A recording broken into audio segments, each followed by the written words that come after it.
গোল দুটি দেখুন।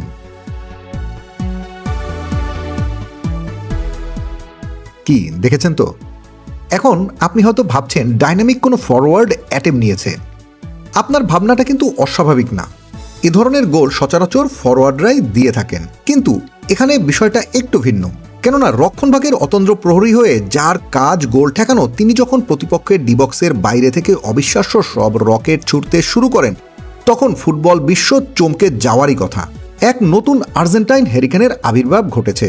রক্ষণভাগের দেয়াল হয়ে যিনি পরিচিত, তিনি হঠাৎ করেই হয়ে উঠলেন অ্যাথলেটিকো মাদ্রিদের ত্রুপের তাস। নিশ্চয়ই বুঝে গেছেন আমরা কার কথা বলছি। 2 ম্যাচে 2টি অবিশ্বাস্য রকেট গতির গোল। হ্যাঁ, নাহুয়েল মলিনার কথা বলছি। নাহুয়েল মলিনা যেন এখন মাদ্রিদের আকাশ জুড়ে উড়ছেন। গেটাফের বিপক্ষে গত 14ই মার্চ ম্যাচের বয়স তখন মাত্র 8 মিনিট। গ্যালারি ঠিকঠাক মতো জমে ওঠার আগেই মেট্রোপলিটানো স্টেডিয়াম দেখল এক অভাবনীয় দৃশ্য। গেটাফে ডিফেন্ডার কিকো ফেমিনিয়ার একটি ছোট্ট ভুল, আর সেটুকুই যথেষ্ট ছিল মলিনার জন্য। 30 থেকে 35 গজ দূর থেকে বলটা যখন তার পায়ে সেট হলো, এরপর এক বুলেট গতির শট। গোলরক্ষক ডেভিড সোরিয়ার ডাইভ দেওয়ার সুযোগটুকুও পেলেন না। বলটা সুইং করে সরাসরি জালের টপ কর্নার দিয়ে ঢুকে পড়লেন। ওই এক গোলেই নিশ্চিত হয় অ্যাথলেটিকোর 3 পয়েন্ট। কিন্তু কে জানতো মলিনার এই তাণ্ডব কেবলমাত্র শুরু। ঠিক এর 7 দিন পর ফুটবল বিশ্বের চোখ তখন মাদ্রিদ ডার্বিতে। স্কোরলাইন তখন 2-1 রিয়াল মাদ্রিদের পক্ষে। ঠিক সেই মুহূর্তে হুলিয়ান আলভারেজের বাড়ানো বল থেকে ডান প্রান্ত দিয়ে ঝড়ের বেগে উঠে এলেন মলিনা। 30 মিটার দূর থেকে নেয়া সেই শটটি ছিল থান্ডারার্স রকেট। বলটা বাতাসে এমনভাবে বাঁক নিল যে রিয়াল গোলরক্ষক আন্দ্রি লুনিন কেবল চেয়ে দেখলেন। পুরো বার্নাবু তখন স্তব্ধ।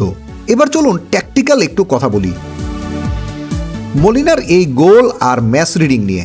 আসলে মলিনা যখন আক্রমণে ওঠেন, তখন তিনি প্রথাগত ফুল ব্যাকের মতো কেবল সাইডলাইন ঘেঁষে থাকেন না। অ্যাথলেটিকো মাদ্রিদ যখন আক্রমণ গড়ে তোলে, তখন হুলিয়ান আলভারেজ বা গ্রিজম্যান ভেতর দিয়ে ঢুকে আসেন। এতে প্রতিপক্ষের লেফট ব্যাক তাদের মার্ক করতে গিয়ে ভেতরে চলে যায়। এই সুযোগে মলিনা ফাঁকা করিডোর খুঁজে পান। রিয়াল মাদ্রিদের বিপক্ষে গোলটিতে দেখা গেছে তাই।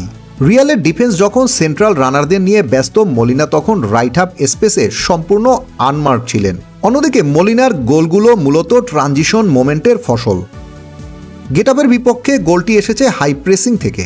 প্রতিপক্ষ যখন ডিফেন্স থেকে অ্যাটাকে যাওয়ার চেষ্টা করছিল, মলিনা তখন ডিফেন্সিভ লাইন ছেড়ে উপরে উঠে এসে বল রিকভার করার সাথে সাথে তিনি সময় নষ্ট না করে ব্লাইন্ড স্পট থেকে শট নেন। একজন ডিফেন্ডার যখন আচমকা অ্যাটাকিং থার্ডে এসে প্রেসিংয়ে যোগ দেয়, তখন প্রতিপক্ষের মিডফিল্ড তাকে ট্র্যাক করতে হিমশিম খায়। মলিনার সবথেকে বড় শক্তি হলো তার দুপায়েই সমান দক্ষতা। তিনি ইনসাইড কাট করে বাম পায়ে শট নিতে পারেন, আবার আউটসাইড রান করে ডান পায়ে ক্রস গোল শট নিতে পারেন। প্রতিপক্ষ ডিফেন্ডাররা দ্বিধায় থাকে যে মলিনা কি ভেতরে ঢুকবে নাকি উইং দিয়ে ক্রস করবেন। রিয়াল আর গেতাফের বিপক্ষে তিনি এই কম্বিনেশনকে কাজে লাগিয়ে শট নেয়ার জন্য সেই 1-2 সেকেন্ড সময় বের করে নিয়েছেন। ডিয়াগো সিমিওনে মলিনাকে কেবল একজন ডিফেন্ডার হিসেবে নয়, বরং একজন ভার্টিক্যাল গার্নার হিসেবে ব্যবহার করছেন। যখনই অ্যাথলেটিকোর মিডফিল্ডে বল থাকে, মলিনাকে নির্দেশ দেয়া থাকে উইংব্যাক হিসেবে একদম হাইলাইন মেনটেন করতে। ট্যাকটিক্যালি মলিনা এখন বল স্ট্রাইকিংয়ে অনেক বেশি নিখুঁত। তার শটগুলো সাধারণত লেজ দিয়ে করা, যাতে বল বাতাসে প্রচুর সুইং করে। চলতি মৌসুমে ইতিমধ্যে 5টি গোল কন্ট্রিবিউট করে তিনি বুঝিয়ে দিয়েছেন আক্রমণের ধার বাড়াতে তিনি কতটা মরিয়া। সামনে বিশ্বকাপ, আর বিশ্বকাপের মতো বড় মঞ্চে যখন প্রতিপক্ষের দলগুলো অতি রক্ষণাত্মক কৌশল নেয়, তখন জটলা পাকানো ডিফেন্স ভাঙতে প্রয়োজন হয় দূরপাল্লার বুলেট শট। এই লং রেঞ্জ রকেট ক্ষমতা বিশ্বকাপে আর্জেন্টিনার জন্য ত্রুপের তাস হতে যাচ্ছে। Team football news desk.